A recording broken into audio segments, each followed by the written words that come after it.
முருகப்பெருமான ஏன் கருணை கடலை கந்தா போற்றின்னு சொல்றோன்னு தெரியுமா? திருப்புகழ் அப்படிங்கிற ஒப்பற்ற நூலை நமக்கு தந்தவர் தான் அருணகிரிநாதர். அவரோட இளமை பருவத்தில் சில தவறான வழிகளில் போனனால அவருக்கு தொழுநோய் வந்துடுது. தொழுநோய் வந்தவங்கள பார்த்தீங்கன்னா பக்கத்தில் கூட யாரும் போக மாட்டாங்க, தொடக்கூட மாட்டாங்க. அப்படி ஒரு அருவருப்பாக இருப்பாங்க. இப்படி எல்லாருமே அருணகிரிநாதரை வெறுத்து ஒதுக்குனாங்க. இதனால் வாழ்க்கையே வெறுத்து போய் தற்கொலை பண்ணிக்கலாம் அப்படின்னு சொல்லிட்டு திருவண்ணாமலை கோபுர உச்சியிலேருந்து கீழே விழுகிறாரு.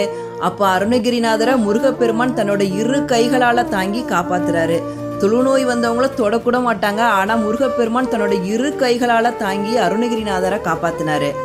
அருணகிரிநாதர் கேட்கிறாரு, முருகா என்னை ஏன்பா காப்பாத்துனா, இனிமே நான் வாழ்ந்து என்னப்பா பண்ண போறேன் அப்படின்னு.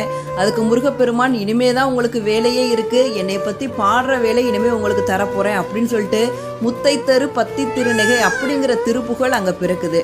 இப்படி எல்லாராலும் வெறுத்து ஒதுக்கப்பட்ட அருணகிரிநாதருக்கு கருணை மழை